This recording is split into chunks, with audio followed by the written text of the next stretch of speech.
Hi, Elliot. Here is a brief explanation of the AUH 2024 drives and the data they contain. So this first drive here, I've got both of them plugged into my computer right now. One is called AUH 2024 underscore DCM. It should be the exact version of the DICOMs that you originally gave me, as far as I know. It looks like this. So there's a pink sticky note on it that says original AUH 2024 DICOMs. And it's got the main folder that I worked from here was this AUH 2024 4D DICOMs. We've got 329 folders, all with the names of each case. And inside the IMG-DCM folder is the unsorted DICOMs. So that's what I started with. And then this other drive here plugged in, it's a little bit bigger, and at the moment there's no marking on it. I named it EP4TB1, and that came from Extreme Pro 4 terabytes #1. So that's kind of the naming convention.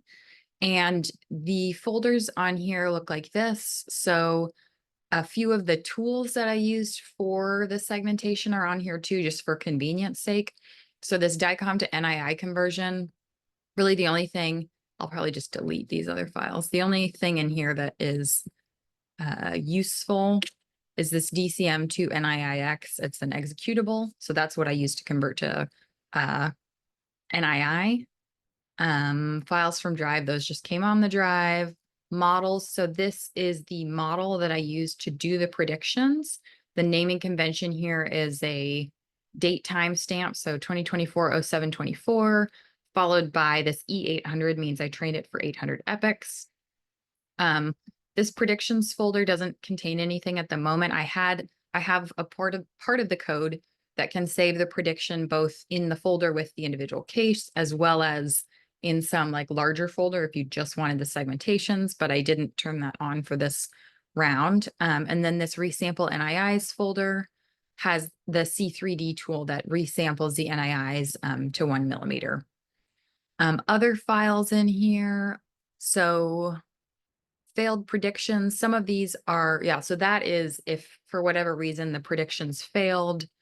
I kept track of that, and there's just a few cases where that is pertinent. And then this list, this is a CSV file. This is that Excel sheet that we've looked at several times for different trainings, but it's just the way the data is organized. So we need an Excel sheet like this to run the predictions. And what the prediction code does is go through each row of this spreadsheet and predict on that image. And I just made this spreadsheet using a simple Python script with the help of ChatGPT. So pretty quick to make.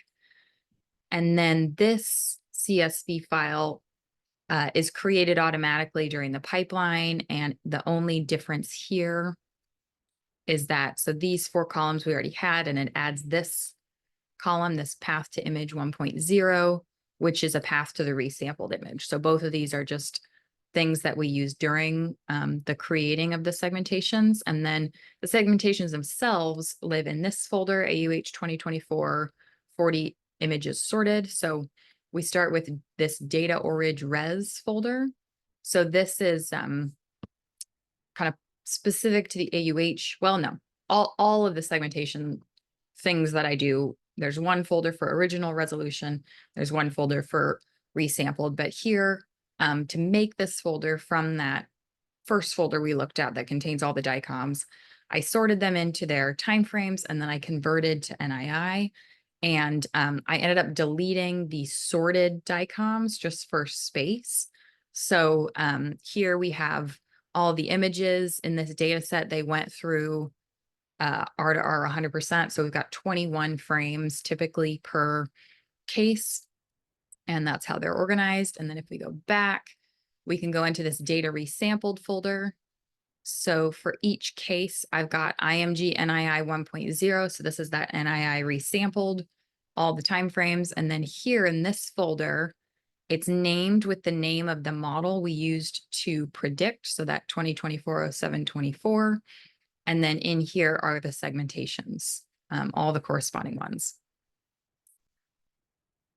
And image. So if I put a segmentation or an image and its corresponding segmentation, so I think I loaded image 0 from 1001.